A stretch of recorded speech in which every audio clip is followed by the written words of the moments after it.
भारत माता की। भारत माता की। भारत माता की। जय हिंद। जय हिंद। जय हिंद। अरुणाचल प्रदेश के राज्यपाल श्रीमान के.टी. पटनायक जी, राज्य के लोकप्रिय युवा मुख्यमंत्री पेमा खांडू जी, केंद्रीय मंत्रिमंडल के मेरे सहयोगी किरण रिजिजू, राज्य सरकार के मंत्रीगण, संसद में मेरे साथी नाबब रेबिया जी, तापिरगांव जी, सभी विधायक साथी, अन्य जनप्रतिनिधिगण, अरुणाचल के मेरे प्यारे भाई और बहनों, बॉम्येरुंग, बॉम्येरुंग, दोनी पोलो, सर्वशक्तिमान दोनी पोलो हम सबको आशीर्वाद दे। साथियों, हेलीपैड से यहां इस मैदान तक आना, रास्ते में इतने सारे लोगों से मिलना, बच्चों के हाथों में तिरंगा, बेटे बेटियों के हाथों में तिरंगा, अरुणाचल का ये आदर सत्कार गौरव से भर देता है। और ये स्वागत इतना जबरदस्त था कि मुझे पहुंचने में भी देरी हो गई, और इसलिए भी मैं आप सबकी क्षमा मांगता हूं। अरुणाचल की ये भूमि उगते सूर्य की धरती के साथ ही देशभक्ति के उफान की भी धरती है, जिसे तिरंगे का पहला रंग केसरिया है, वैसे ही अरुणाचल का पहला रंग केसरिया है। यहां का हर व्यक्ति शौर्य का प्रतीक है, सादगी का प्रतीक है, और इसलिए अरुणाचल तो मैं कई बार आया हूं, राजनीति में सत्ता के गलियारों में नहीं था तब भी आया हूं, और इसलिए यहां की ढेर सारी यादें मेरे साथ जुड़ी हुई हैं, और उसका स्मरण भी मुझे बहुत अच्छा लगता है। आप सभी के साथ बिताया हर पल मेरे लिए यादगार होता है। आप जितना प्यार मुझे देते हैं, मैं समझता हूं जीवन में इससे बड़ा कोई सौभाग्य नहीं होता है। तवांग मठ से लेकर नमसाई के स्वर्ण पगोड़ा तक अरुणाचल शांति और संस्कृति का संगम है। मां भारती का गौरव है। मैं इस पुण्य भूमि को श्रद्धापूर्वक प्रणाम करता हूं। साथियों, मेरा यहां आज अरुणाचल आना तीन वजहों से बहुत विशेष हो गया है। पहला तो ये कि आज नवरात्रि के पहले दिन मुझे ऐसे सुंदर पर्वतों के दर्शन करने का सौभाग्य मिला। नवरात्र में आज के दिन हम मां शैलपुत्री की पूजा करते हैं, और शैलपुत्री वो प्रयागराज पर्वतराज हिमालय की ही बेटी है। दूसरी वजह ये कि आज से देश में नेक्स्ट जनरेशन जीएसटी रिफॉर्म्स लागू हुए हैं। जीएसटी बचत उत्सव की शुरुआत हुई है। त्योहारों के इस मौसम में जनता जनार्दन को ये डबल बोनांजा मिला है। और तीसरी वजह है आज के इस पावन दिन अरुणाचल में विकास के ये ढेर सारे नए प्रोजेक्ट्स। आज अरुणाचल प्रदेश को पावर, कनेक्टिविटी, टूरिज्म और हेल्थ सहित अनेक सेक्टर से जुड़े प्रोजेक्ट मिले हैं। ये बीजेपी की डबल इंजन सरकार के डबल बेनिफिट का बेहतरीन उदाहरण है। मैं अरुणाचल वासियों को इन प्रोजेक्ट्स की बहुत बहुत बधाई देता हूं। यहां मंच पर आने से पहले मुझे यहां छोटे मोटे सब व्यापारियों से बातचीत करने का अवसर मिला, उनकी दुकानों में उनके प्रोडक्ट्स देखने का अवसर मिला और उससे भी ज्यादा मैंने उनके उत्साह को अनुभव किया, उनके उमंग को अनुभव किया। और ये बचत उत्सव मैं देख रहा था कि वहां व्यापारियों में,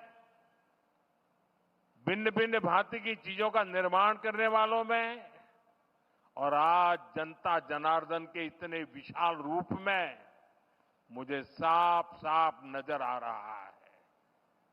साथियों, हमारे अरुणाचल प्रदेश में वैसे तो सूर्य की किरण सबसे पहले आती है, लेकिन दुर्भाग्य से यहां तेज विकास की किरणें पहुंचते पहुंचते कई दशक लग गए। मैं 2014 से पहले भी यहां कई बार आया हूं, आपके बीच रहा हूं। अरुणाचल को प्रकृति ने इतना कुछ दिया है, ये धरती, यहां के परिश्रमी लोग, यहां का सामर्थ्य, यहां इतना कुछ है। लेकिन तब जो लोग दिल्ली में बैठकर देश चलाते थे, उन्होंने अरुणाचल को हमेशा नजरअंदाज किया। कांग्रेस जैसे दल सोचते थे कि अरुणाचल में इतने कम लोग हैं, लोकसभा की 2 ही सीटें हैं, तो क्यों अरुणाचल पर ध्यान दिया जाए। कांग्रेस की सोच का अरुणाचल को, पूरे नॉर्थ ईस्ट को बहुत नुकसान हुआ। हमारा पूरा नॉर्थ ईस्ट विकास में बहुत पीछे छूट गया।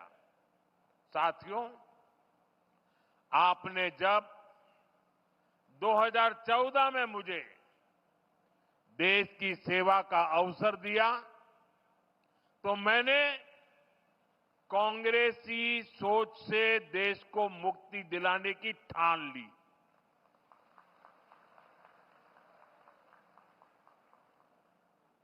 हमारी प्रेरणा किसी राज्य में वोटों और सीटों की संख्या नहीं, नेशन फर्स्ट की भावना है। देश पहले, हमारा एक ही मंत्र है, नागरिक देवो भव। जिनको कभी किसी ने नहीं पूछा, उसको मोदी पूजता है। इसलिए जिस नॉर्थ ईस्ट को कांग्रेस के समय में भुला दिया गया था, वो साल 2014 के बाद विकास की प्राथमिकताओं का केंद्र बन गया है। हमने पूरे नॉर्थ ईस्ट के विकास के लिए बजट कई गुना बढ़ाया। हमने लास्ट माइल कनेक्टिविटी और लास्ट माइल डिलीवरी को अपनी सरकार की पहचान बनाया। और इतना ही नहीं, हमने ये पक्का किया कि सरकार दिल्ली में बैठकर नहीं चलेगी। अफसरों को, मंत्रियों को ज्यादा से ज्यादा नॉर्थ ईस्ट आना होगा, यहां रात्रि मुकाम करना होगा। साथियों, कांग्रेस सरकार के समय में 2-3 महीने में एकाध बार कोई मंत्री नॉर्थ ईस्ट आता था। बीजेपी सरकार में अब तक 800 से ज्यादा बार केंद्रीय मंत्री नॉर्थ ईस्ट आ चुके हैं। और ऐसा नहीं है कि सिर्फ आए और चले गए। हमारे मंत्री आते हैं तो प्रयास रहता है कि वो दूर दराज के क्षेत्रों में जाए, जिलों में जाए, ब्लॉक में जाए। इतना ही नहीं, कम से कम एक रात रुक करके जाए। मैं खुद ही प्रधानमंत्री के तौर पर 70 से ज्यादा बार नॉर्थ ईस्ट आया हूं।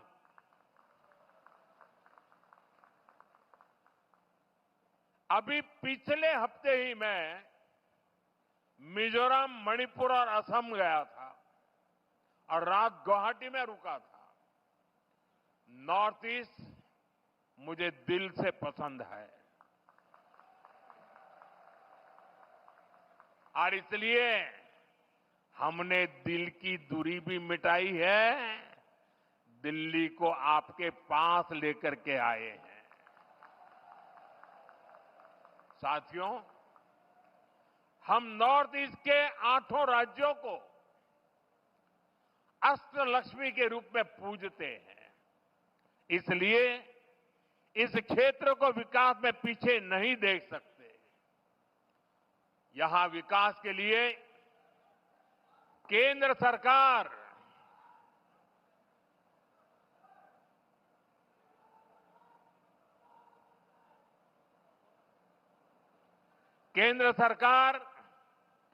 ज्यादा से ज्यादा पैसे खर्च कर रही है। मैं आपको एक उदाहरण देता हूं। आप में से कुछ लोगों को पता होगा, देश में जो टैक्स इकट्ठा होता है उसका एक हिस्सा राज्यों को मिलता है। जब कांग्रेस की सरकार थी तो 10 साल में अरुणाचल प्रदेश को सेंट्रल टैक्स में से सिर्फ 6,000 करोड़ रुपए ही मिले थे, जबकि हमारी बीजेपी सरकार के 10 सालों में अरुणाचल को 1 लाख करोड़ रुपए से अधिक मिल चुके हैं।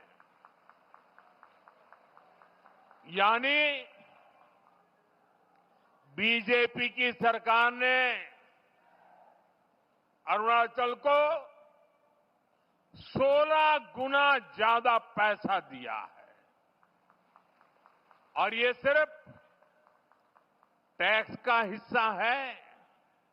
इसके अलावा यहां अलग अलग स्कीम के तहत जो भारत सरकार खर्च कर रही है, जो बड़े बड़े प्रोजेक्ट यहां बन रहे हैं, वो तो अलग ही है। इसलिए आज आप अरुणाचल में इतना व्यापक, इतना तेज विकास होते देख रहे हैं।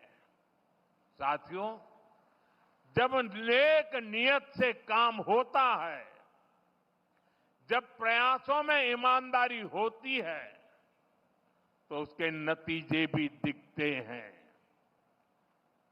आज हमारा नॉर्थ ईस्ट देश के विकास की ड्राइविंग फोर्स बन रहा है और बहुत बड़ा फोकस यहां सुशासन पर है, गुड गवर्नेंस पर है। हमारी सरकार के लिए नागरिकों के हितों से बड़ा कुछ भी नहीं। आपका जीवन आसान बने और आसान बने, इसलिए ईज ऑफ लिविंग, आपको आने जाने में मुश्किल ना हो, इसलिए ईज ऑफ ट्रैवल, आपको इलाज में परेशानी ना हो, इसलिए ईज ऑफ मेडिकल ट्रीटमेंट, आपके बच्चों को पढ़ाई में दिक्कत ना हो, इसलिए ईज ऑफ एजुकेशन, आपको व्यापार कारोबार में परेशानी ना हो, इसलिए ईज ऑफ डूइंग बिजनेस। इन सारे लक्ष्यों को लेकर यहां डबल इंजन की बीजेपी सरकार काम कर रही है। जिन इलाकों में पहले कोई सड़कों की सोच भी नहीं सकता था, आज वहां अच्छे हाईवे बन रहे हैं। सेला टनल जैसा इंफ्रास्ट्रक्चर कुछ साल पहले तक ये सोचना भी असंभव था, लेकिन आज सेला टनल अरुणाचल की पहचान बन चुकी है। साथियों, केंद्र सरकार का प्रयास है कि अरुणाचल सहित नॉर्थ ईस्ट के दूर दराज के इलाकों में हेलीपोर्ट बने, इसलिए इन क्षेत्रों को उड़ान स्कीम से जोड़ा गया है। यहां जो होलोंगी एयरपोर्ट है, वहां भी नई टर्मिनल बिल्डिंग बन चुकी है। अब यहां से सीधे दिल्ली को फ्लाइट मिलती है। इससे आम पैसेंजर्स को, स्टूडेंट्स को, टूरिस्ट को तो फायदा होता ही है, यहां के किसानों और छोटे उद्योगों को भी लाभ हो रहा है। यहां से देश के बड़े बाजारों तक फल सब्जियां पहुंचाना, अपनी उपज पहुंचाना अब और आसान हो गया है। साथियों, हम सभी 2047 तक अपने देश को विकसित बनाने के लक्ष्य को लेकर चल रहे हैं। और भारत तभी विकसित होगा जब देश का हर राज्य विकसित होगा। भारत तभी विकसित होगा जब देश का राज्य राष्ट्र के लक्ष्यों के साथ कंधे से कंधा मिलाकर चलेगा। मुझे खुशी है कि देश के बड़े लक्ष्यों को पूरा करने में नॉर्थ ईस्ट बहुत बड़ी भूमिका निभा रहा है। पावर सेक्टर इसका बेहतरीन उदाहरण है। भारत ने 2030 तक 500 गीगावाट बिजली, 500 गीगावाट बिजली गैर परंपरागत स्रोतों से पैदा करने का लक्ष्य रखा है। ये लक्ष्य सोलर पावर, विंड एनर्जी, पानी से बिजली बनाकर पूरा किया जाएगा। हमारा अरुणाचल प्रदेश इसमें देश के साथ कदम ताल करते हुए चल रहा है। आज जिन 2 पावर प्रोजेक्ट्स का शिलान्यास किया गया है, वो पावर प्रोड्यूसर के रूप में अरुणाचल की स्थिति को और मजबूत करेंगे। इससे अरुणाचल के हजारों नौजवानों को नौकरियां मिलेगी और यहां विकास के कार्यों के लिए सस्ती बिजली भी उपलब्ध होगी। कांग्रेस की एक पुरानी आदत है कि विकास का जो भी काम मुश्किल होता है, उस काम को वो कभी हाथ ही नहीं लगाते, भाग जाते। कांग्रेस की इस आदत का नॉर्थ ईस्ट को, अरुणाचल को भी बहुत नुकसान हुआ। जो मुश्किल इलाके होते थे, जो पहाड़ों में हो, ये जंगलों के बीच हो, जहां विकास के काम करना चुनौती होता था, उन क्षेत्रों को कांग्रेस पिछड़ा घोषित करके भूल जाती थी। इसमें देश के ट्राइबल इलाके, नॉर्थ ईस्ट के जिले सबसे अधिक थे। जो बॉर्डर से सटे गांव थे, उनको देश के लास्ट विलेज कहकर कांग्रेस अपना पल्ला झाड़ लेती थी। और ऐसा करके कांग्रेस अपनी नाकामियों को छुपा ले जाती थी। यही कारण है कि आदिवासी क्षेत्रों से, बॉर्डर के एरिया से लोगों को निरंतर पलायन होता गया। साथियों, हमारी सरकार ने, बीजेपी ने इस अप्रोच को भी बदल दिया। जिनको कांग्रेस बैकवर्ड डिस्ट्रिक्ट कहती थी, हमने उनको एस्पिरेशनल डिस्ट्रिक्ट बनाया और वहां विकास को प्राथमिकता दी गई। बॉर्डर के जिन गांवों को कांग्रेस लास्ट विलेज कहती थी, उनको हमने देश के फर्स्ट विलेज माना। इसके अच्छे परिणाम आज हम देख रहे हैं। आज बॉर्डर के गांवों में विकास की नई रफ्तार देखी जा रही है। वाइब्रेंट विलेज प्रोग्राम की सफलता ने लोगों का जीवन आसान बनाया है। अरुणाचल प्रदेश के भी 450 से अधिक ऐसे बॉर्डर विलेजेस में तेजी आई है। वहां रोड, बिजली और इंटरनेट जैसी सुविधाएं पहुंची है। पहले बॉर्डर से शहरों की तरफ पलायन होता था, लेकिन अब बॉर्डर के गांव टूरिज्म के नए केंद्र बन रहे हैं। साथियों, अरुणाचल में टूरिज्म के लिए बहुत संभावनाएं हैं। जैसे जैसे कनेक्टिविटी नए नए इलाकों को जोड़ रही है, वैसे वैसे यहां टूरिज्म बढ़ रहा है। मुझे खुशी है कि बीते दशक में यहां टूरिस्ट की संख्या में 2 गुनी वृद्धि हुई है। लेकिन अरुणाचल का सामर्थ्य नेचर और कल्चर से जुड़े टूरिज्म से भी कहीं ज्यादा है। आजकल दुनिया में कॉन्फ्रेंस और कंसर्ट टूरिज्म की भी बहुत बाढ़ आ रही है, बहुत बढ़ रहा है। इसलिए तवांग में बनने जा रहा आधुनिक कन्वेंशन सेंटर अरुणाचल के टूरिज्म में एक नया आयाम जोड़ेगा। अरुणाचल को भारत सरकार के वाइब्रेंट विलेज अभियान से भी बहुत मदद मिलेगी। ये अभियान हमारे बॉर्डर किनारे बसे गांवों के लिए मील का पत्थर साबित हो रहा है। साथियों, आज अरुणाचल में तेजी से विकास इसलिए दिख रहा है क्योंकि दिल्ली और ईटानगर दोनों जगह बीजेपी सरकार है। केंद्र और राज्य दोनों की ऊर्जा विकास में लग रही है।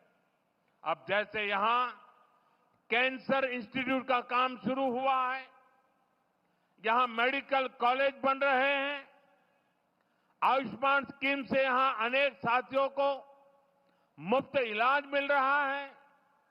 ये केंद्र और राज्य के डबल इंजन से संभव हो पा रहा है। साथियों, डबल इंजन सरकार के प्रयासों से ही अरुणाचल अब कृषि और बागवानी में आगे बढ़ रहा है। यहां के कीवी, संतरे, इलायची, पाइनएप्पल अरुणाचल को नई पहचान दे रहे हैं। पीएम किसान सम्मान निधि का पैसा भी यहां के किसानों के बहुत काम आ रहा है। साथियों, माताओं, बहनों, बेटियों को सशक्त करना हमारी बहुत बड़ी प्राथमिकता है। देश में 3 करोड़ लखपति दीदियां बनाने, ये बहुत बड़ा मिशन है, लेकिन ये मोदी का मिशन है। मुझे खुशी है कि पेमा खांडू जी और इनकी टीम इस मिशन को भी गति दे रही है। यहां बड़ी संख्या में वर्किंग वुमेन हॉस्टल बनाने का जो काम शुरू हुआ है, उससे भी बेटियों को बहुत सुविधा होगी। साथियों, यहां बहुत बड़ी संख्या में माताएं बहनें आई हैं। मैं आपको जीएसटी बचत उत्सव की फिर से एक बार बधाई दूंगा। नेक्स्ट जनरेशन जीएसटी रिफॉर्म का भी बहुत बड़ा फायदा उन्हें ही मिलने वाला है। आपको अब हर महीने घर के बजट में बहुत राहत मिलने वाली है। किचन का सामान हो, बच्चों की पढ़ाई की चीजें हो, जूते कपड़े हो, अब ये और सस्ते हो गए हैं। साथियों, आप साल 2014 के पहले के दिन याद करिए, कितनी सारी परेशानियां थी। महंगाई आसमान छू रही थी, चारों तरफ महा घोटाले हो रहे थे, और तब की कांग्रेस सरकार जनता पर टैक्स का बोझ बढ़ाती ही जा रही थी। उस समय साल में 2 लाख रुपए कमाने पर भी इनकम टैक्स लग जाता था। ये मैं 11 साल पहले की बात कर रहा हूं। 2 लाख रुपया अगर कमाया आपने तो आपको इनकम टैक्स देना पड़ता था। और आम जरूरत की कई चीजों पर कांग्रेस की सरकार 30% से अधिक टैक्स लेती थी। बच्चों की टॉफी पर भी इतना टैक्स लगाया जाता था। साथियों, तब मैंने कहा था, मैं आपकी कमाई और आपकी बचत दोनों को बढ़ाने का काम करूंगा। बीते सालों में देश के सामने अनेक बड़ी बड़ी चुनौतियां आई, लेकिन हम इनकम टैक्स घटाते गए। इसी साल हमने, अब विचार कीजिए, 11 साल पहले 2 लाख, इसी साल हमने 12 लाख रुपए तक की वार्षिक आय पर इनकम टैक्स 0 कर दिया। और आज से जीएसटी को भी हमने सिर्फ 2 स्लैब तक सीमित कर दिया है, 5% और 18%। बहुत सारी चीजें अब टैक्स फ्री हो गई है। बाकी सामान पर भी टैक्स बहुत कम हो गया है। आप आराम से अब अपना नया घर बना सकते हैं। कोई स्कूटर, बाइक खरीदना है, बाहर खाना पीने के लिए जाना है, कहीं घूमने फिरने जाना है, ये सब पहले से सस्ते हो गए हैं। ये जीएसटी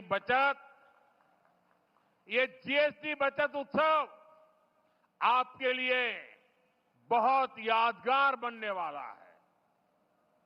साथियों, मैं अरुणाचल प्रदेश की हमेशा इस बात के लिए प्रशंसा करता हूं कि आप सभी नमस्कार से भी पहले जय हिंद कहते हैं। आप वो लोग हैं जो देश को स्वयं से भी पहले रखते हैं।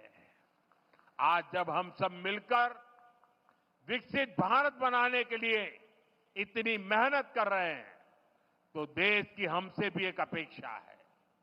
ये अपेक्षा है आत्मनिर्भरता की। भारत विकसित तभी होगा जब भारत आत्मनिर्भर होगा। और भारत की आत्मनिर्भरता के लिए जरूरी है स्वदेशी का मंत्र।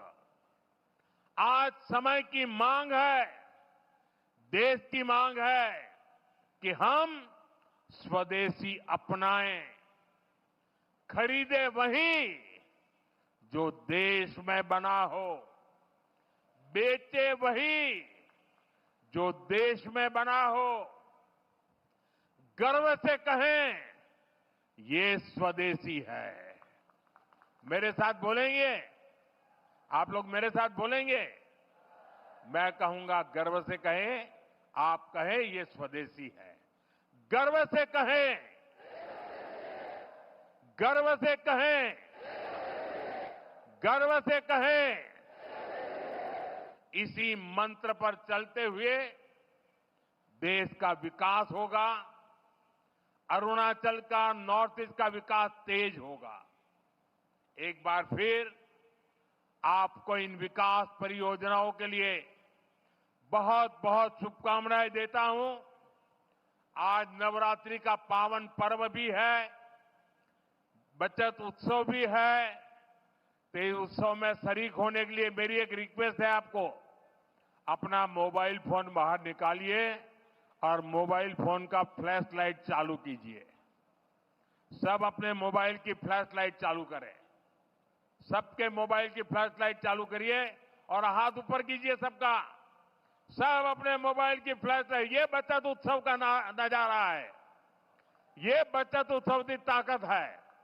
ये नवरात्रि का प्रथम दिन है। देखिए प्रकाश ही प्रकाश है और अरुणाचल का प्रकाश पूरे देश में फैल जाता है।